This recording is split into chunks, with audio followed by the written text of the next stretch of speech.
Hello and welcome everyone to the Evolve podcast, supporting you to connect with the power of your soul. Rise above all your limits, give and receive more love in all forms. I am your host, Tanya Penny, occupational therapist, illness and trauma guide, spiritual alchemist, author of the Connect with the Divine You book and journals. In this episode, I'll be sharing with you the importance of alone time. So first, why we don't take the alone time that we need, why it's important that we start to do so, and then how. How do we start to do so? Because there is a part of us that does not want to do it. So let's first start with why we do not. Why do we avoid taking time alone? So it's not something that we were taught, and it really wasn't talked about. So we didn't see it. It wasn't taught. It wasn't talked about. And actually, most of us were taught the opposite. We were taught that taking alone time means you're depressed. It's weird. It's antisocial.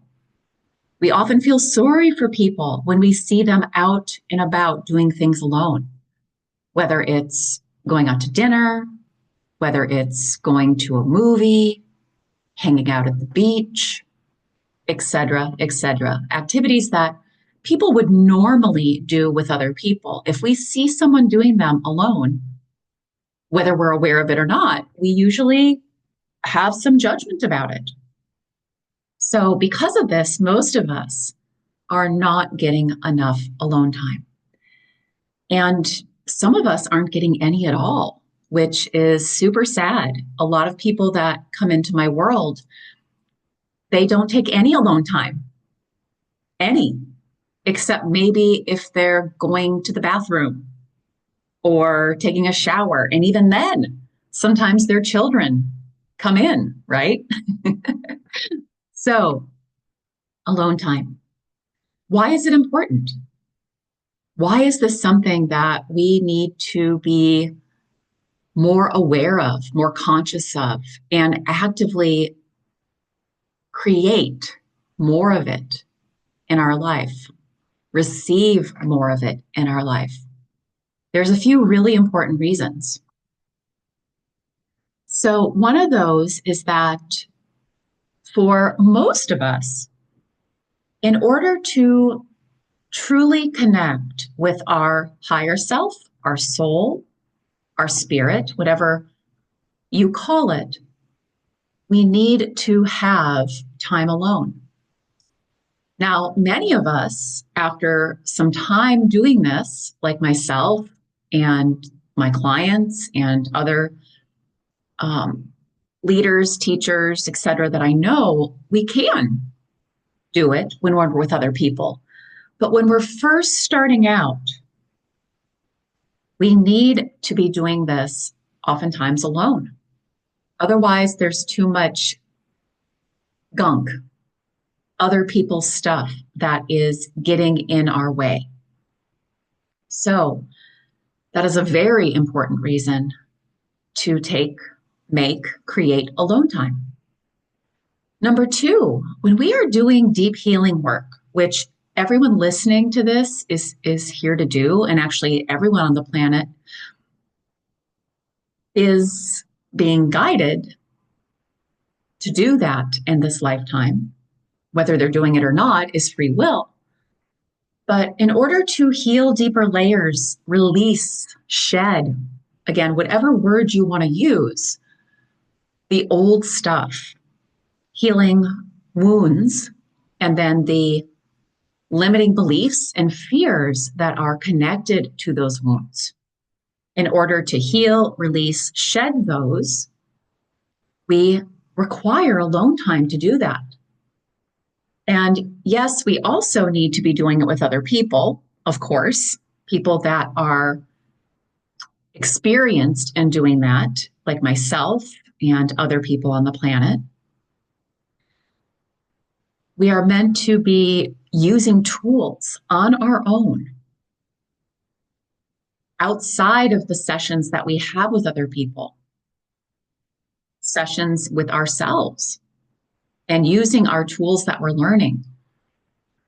And this year, I'm not going to say just this year, but this year is especially important in doing that. And we're really looking at this year releasing on a deeper level the 3P survival patterns that we took on early in life. This lifetime, other lifetimes, timelines. And many of you that have been with me a while know those patterns. They're the perfectionist, right? The part of you that says, I've got to do it perfect. The part of you that's afraid of failing, rejection, making a mistake. The people pleaser, which is, again, why many of us don't take time alone, is we're afraid it's going to rock the boat with somebody in our lives. And then the superhuman, who also doesn't like to take alone time. The part of you that is so focused on doing and proving yourself and achieving. The part of you that believes that he or she needs to fix, save, rescue, solve other people's problems, and does that in order to prove that they're worthy, also because that part of us maybe needed to do it in childhood and feels like we still need to do it now. And then also the part of us that doesn't want to focus on the quote unquote negative ways that we're feeling, our emotions. So healing, releasing, shedding the old, another important reason why we need to take alone time on a daily basis. So number 3, rest.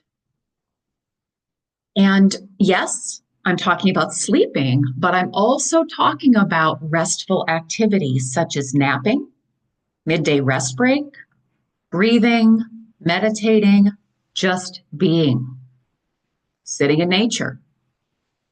So in order to shed the old, and also I just want to remind everyone, as we're shedding the old, we're upgrading. We're rising in consciousness, and our bodies need rest in order to do that. Mind and body needs rest. And so many of us resist rest. I have a podcast just about rest, so you might want to go listen to that as well. Number 4, time to play alone. And I know that sounds really weird to a lot of us because, again, we've been taught that when we play, we're supposed to do it with other people. But here's the thing. If we are constantly playing with other people and we're not taking any playtime alone, then we're not getting the full benefit of opening to our creativity. Again, when we get to a certain point, yes, we can play with others and it will expand and open our creativity. But for many of us, again, because we have the perfectionist and the people pleaser and the superhuman, if we're playing with others, we're still limiting ourselves to a certain degree and not able to fully open our imagination, our creativity, and really connect with that energy. So when you have unstructured playtime alone, it is a whole different experience than when you're playing with somebody else. And then lastly, and I know there's probably more than this, but these seem to be the top 5 important reasons that are coming through my guidance right now, is we need alone time in order to clear out other people's energies. Almost everyone listening to this is empathic. We came in wired as empaths. And it's very important that we have time alone in order to rebalance our nervous systems, to not feel overwhelmed, to not be in fight or flight.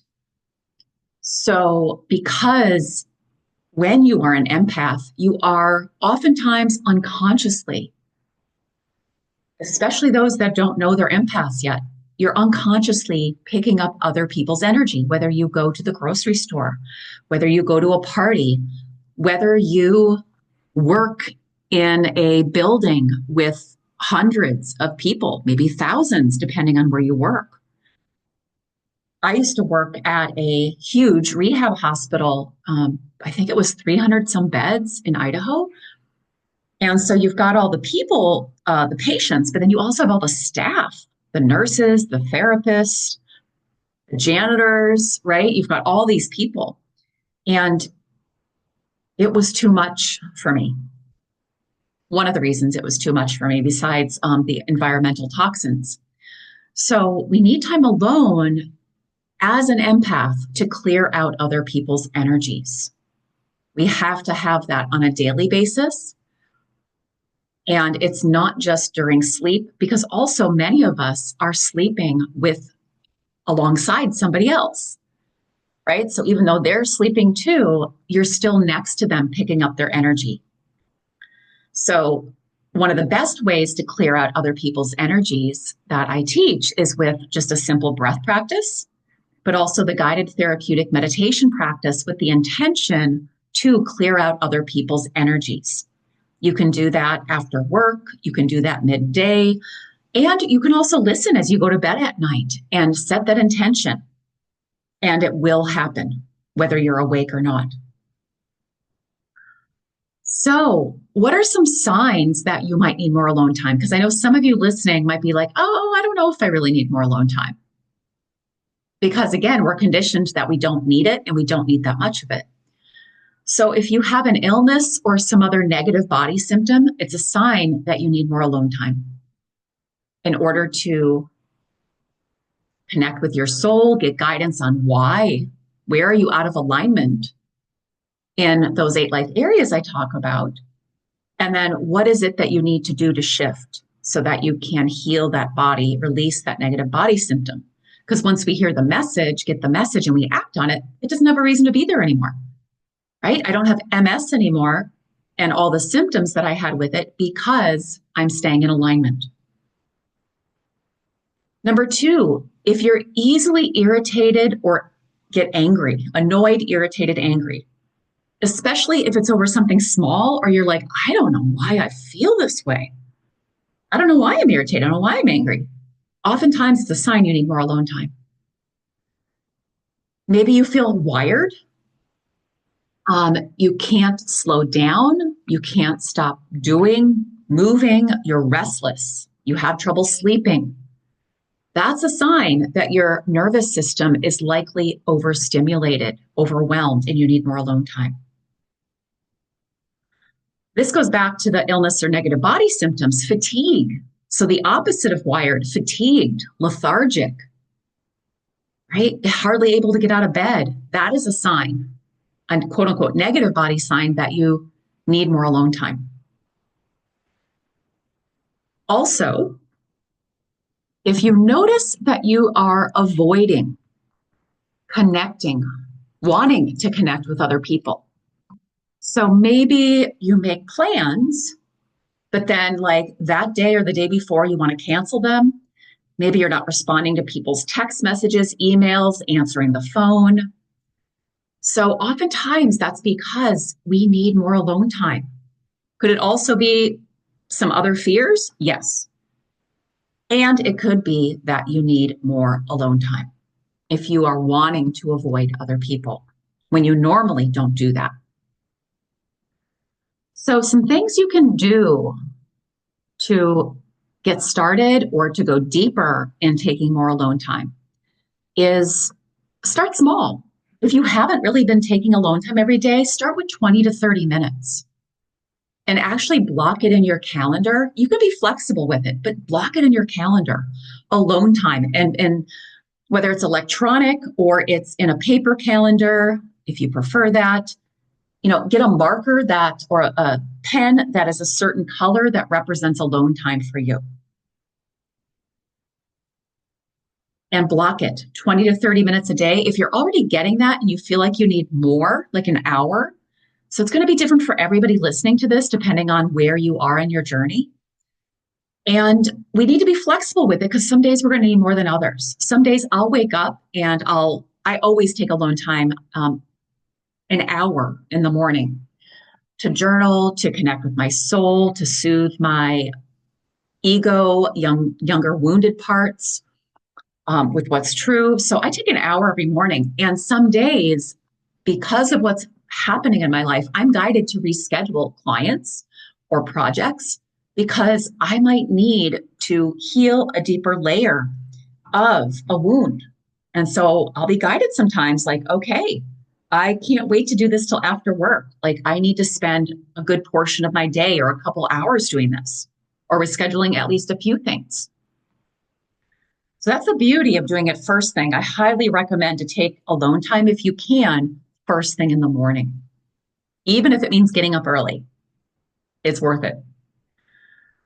Number 2, if you haven't already created a list, I would create a list of a playlist, a rest list, and a healing list. So when you have that alone time, you can go to those lists and you can ask your soul, your higher self, which of these am I being guided to do during my alone time right now? Rest, healing, or play? It's never going to be work. Work is something completely different. So we're looking at rest, healing, or playtime for alone. And I guess you could add in, I included under healing, but clearing. So play, rest, healing, clearing other people's energy. But I include that oftentimes just under healing. But if you want to put it separate, you can. There's no right or wrong. Then you're also, and usually during your alone time, you're going to need to work with those parts. This goes under the healing or clearing part. What parts of you don't feel it's okay to take alone time? What are those limiting beliefs and fears? Right? Some people, I'm afraid to be alone. A lot of people aren't even aware consciously that they're afraid to be alone. And that is a very young part of us that actually could not be alone and survive. But many of us were left alone, even if it was emotionally. And so the fear of being alone, the fear of what will people think, the fear of disappointing others, the fear of rocking the boat. Those are a few common ones, right? The superhuman, I should be doing more. I shouldn't need alone time. I shouldn't be taking alone time. It's selfish is another belief that has been deeply conditioned in us, that it's selfish to take alone time.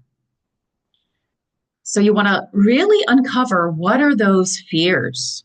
If I take alone time, this is a big one for me that I'm still working through. If I take alone time specifically from my partner or him from me, that he's going to cheat and he's going to leave me, right? That's a big one I'm working through on a deeper level this year. And in the past, it used to greatly impact me taking alone time. It doesn't as much anymore. And I still need to work with that part. So once you discover those limiting beliefs and fears and acknowledge what age, what are these wounded parts that are struggling with this? What are the truths that you as a divine parent, which we're all learning to be to ourselves in this lifetime, what truths do our higher self, soul, divine parent know that we need to soothe these parts with so that we can actually take the alone time that we've scheduled in our calendars, right? So this is the internal inspired actions, right? So working with, clearing out, healing, soothing these parts that are resistant to taking alone time, afraid of taking alone time. And the external actions, scheduling it in your calendar and then actually showing up for it and using it. Looking at those lists of play, rest, healing, and clearing time during the time you set aside for alone time. And on work days, at least 20 to 30 minutes. When you get started, on weekends, longer, at least an hour, or days that you have off, right? Some of us have, work the weekends, quote unquote, the normal weekends, but have days off during the week. So whatever your days are off, having even more alone time. And then it's going to fluctuate depending on what experiences you're having, what's coming up for you. So, sending you all lots of courage and compassion to do this deeper alone time work. And I'm feeling guided to add, a lot of people that I work with right now, and I've gone through it in the past, whereas when I was doing a huge purging, clearing out upgrade, that I needed a crazy amount of alone time. So I'll just give an example. When I moved to California at the beginning of COVID, April 2020, I had planned on moving at that time anyways, and then COVID was happening and I was still guided to go. So here I go to California. I really don't know anybody. I was having forced alone time, a tremendous amount, and it was what I needed. Even though I did not like it, it stirred up all of my old, I'm alone in the world, I'm not supported, fear of being alone, all the parts of me I didn't like about myself, but I was forced to connect with because I had tremendous amounts of alone time. I did so much healing and crying and releasing and upgrading during that time, and I would have never chosen it. So some of us are going to have forced alone time, and know that it's for a reason. Just like if you want to think about it, a butterfly would never become a butterfly if it wasn't in the cocoon by itself in the goo for however much time it needs to be in there. Same is true for us. Same is true for us. So if you would like more support with alone time and healing and connecting more with the power of your soul, all of that good stuff, feel free to check out the links below. And feel free to share this. If you're listening to this, you are a leader. You are a leader. You're here on the planet to lead others, whether you believe it or not. And so if there's someone in your life that you're like, oh, I feel that they need to hear this, then please share it with them. And as always, release any expectation what they're going to do with it, because we all have free will. Every soul has a free will. All right, you guys, you ladies, you women, you peoples, wishing you so much, sending you so much courage and compassion and love. And a reminder that you are so loved and supported by your divine team right now, seen and unseen, to do this deeper work. Namaste.